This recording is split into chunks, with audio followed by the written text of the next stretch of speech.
Good morning, it's Thursday the 16th of April. This is the ETX Capital Daily Market Bite.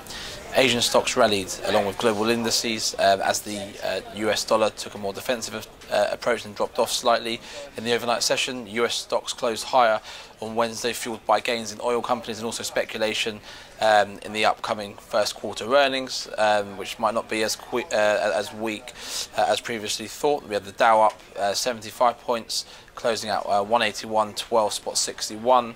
The S&P up over $10 at 2106.63, and the Nasdaq was up 33 points at 5011.02. In the FX space, euro dollar was up 0.1% at 106.86.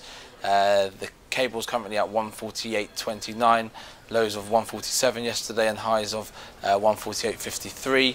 Dollar yen was 0.2% up at 119.33, slipped to 118.79, currently at 119.32. The Aussie dollar was up 1% at 0.7755, links to a stronger labour market there. We had employment data coming out of the Aussie, 37,700 new jobs created, forecasted at 14,900. The unemployment rate also dropped off by 0.2%, was forecasted at 6.3%, but came in at 6.1%. In the commodities space, Brent Crude currently at was at $63.10 higher, or the highest since December 2014.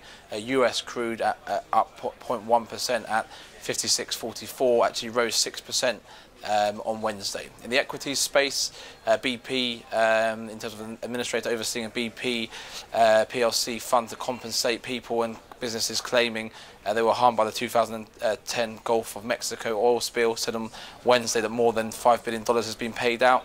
RBS, a US appeals court on Wednesday, declined to hold RBS liable for allegedly defrauding investors in its American depository shares by downplaying its subprime asset exposure prior to the global financial crisis.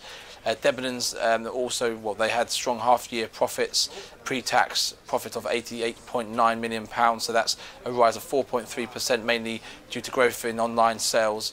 We also saw a 1.3% rise in sales.